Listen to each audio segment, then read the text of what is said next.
Eu sou Fernanda Saraiva, coordenadora das operações pedagógicas da U Bilingual Education, e hoje vamos dar continuidade à série U Responde.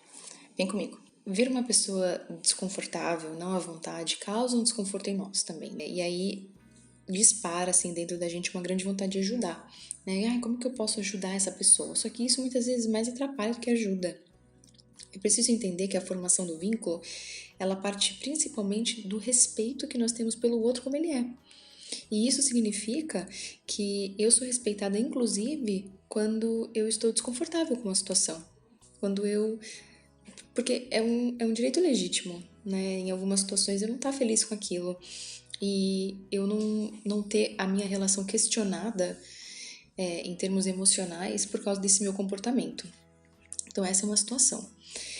Dito isso, a gente precisa entender o seguinte, que o aluno que ele não está falando, por exemplo, que ele não está participando com tanta frequência, que enfim, não está ligando a câmera, que está apresentando algum tipo de comportamento de enfrentamento, e não necessariamente esse aluno não está aprendendo. Talvez ele esteja aprendendo, né? Do jeito dele. O que nós precisamos, então, levantar são maneiras de descobrir se esse aluno está conseguindo aprender a maneira dele, apesar desse comportamento.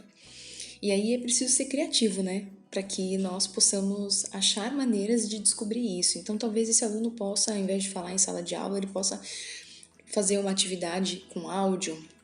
Talvez você possa bater um papo com ele num momento pós-aula para conversar, para ver o que ele acha, para fazer uma pergunta discreta e ver o que vem ali. Enfim, diferentes maneiras de repente perguntar para ele se existe alguma coisa que você pode fazer ou que está sendo feita que está deixando ele inibido e que poderia auxiliar, que você percebeu. Às vezes só se disponibilizar ali e mostrar que você notou aquele incômodo já é o suficiente para que aquele aluno se abra um pouco, né? Agora, se esse comportamento está sendo muito atípico, tá assim muito estranho, aí talvez valha a pena ter uma atitude um pouco mais séria, seria aí falar com a família ou realmente marcar um horário para conversar sobre esse comportamento, né, dependendo da idade do aluno.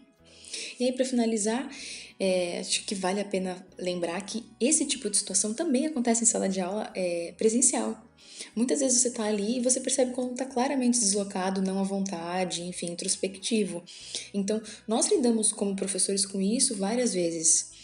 A grande questão é que a falta de contato físico que nós temos agora nos deixa um pouco mais inseguros da nossa reação, se nós estamos dando a atenção devida ou não, se esse aluno está sentindo essa nossa preocupação. E aí eu acho que é importante destacar assim, que uma relação pautada em interesse genuíno de verdade, aquele olho no olho, o aluno sente, ele sabe. Essa relação ela persevera em qualquer ambiente.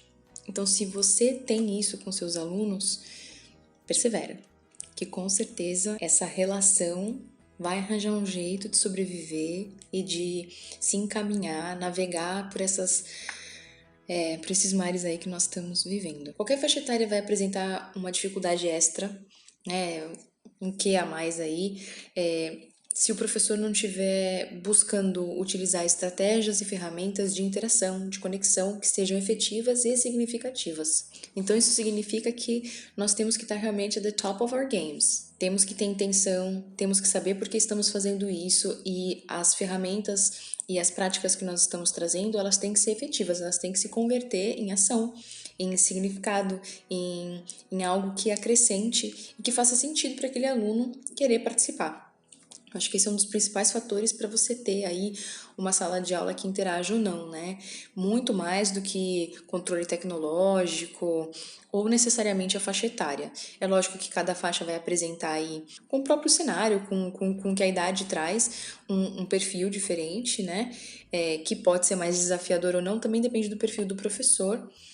Mas eu entendo que essa é a principal questão. E aí, outra questão que bate junto, talvez potencialize isso, é entender que nós estamos vivendo um momento totalmente atípico e então é esperado dos alunos atitudes, comportamentos atípicos também, porque estamos todos tentando entender e sobreviver de uma maneira possível dentro desse cenário. Bom, muitas escolas estão aproveitando esse momento para estreitar a relação com as famílias. E isso é uma coisa maravilhosa, como nós dissemos, no podcast falando sobre essa relação escola-família. A comunidade escolar ele é um ambiente também para a família. Então, está mais do que na hora mesmo de nós abrirmos nossas portas, nossas práticas e envolver a família nisso. O que nós temos observado assim com muitas escolas é que elas têm buscado as famílias em diferentes momentos e de diferentes formas. Então, pesquisas, né, de satisfação com o que está sendo proposto para melhorias. Tem escolas fazendo reuniões quinzenais, reuniões mensais com as famílias e depois fazendo ou com um grupo grande de famílias para poder passar diretrizes maiores e depois só a sala de aula, aquela turma para trazer proximidade, aí busca um pouco mais de relatos. Também tem reuniões one-on-one, né? Então o professor ali conversando com aquela família, querendo saber como tá. Muitas perguntas que não estão relacionadas só à questão de aprendizagem, mas também de comportamentos, principalmente para a educação infantil. É importante partir do pressuposto que a família não tem conhecimento pedagógico, não tem um olhar pedagógico para esse momento, então ter um amparo pedagógico da escola ajuda muito a ressignificar algumas atitudes, alguns comportamentos que muitas vezes são estranhos ali para os pais, né? A gente não sabe bem como lidar como mãe, né? E mesmo sendo professora, eu muitas vezes me vejo assim desafiada em alguns momentos, então é bom ter esse amparo da escola. Então, acredito que como as escolas podem fazer isso, é se abrindo, ofertando conhecimento, ofertando espaço para escuta. Nós falamos bastante sobre isso, a necessidade de troca. As famílias também estão sufocadas.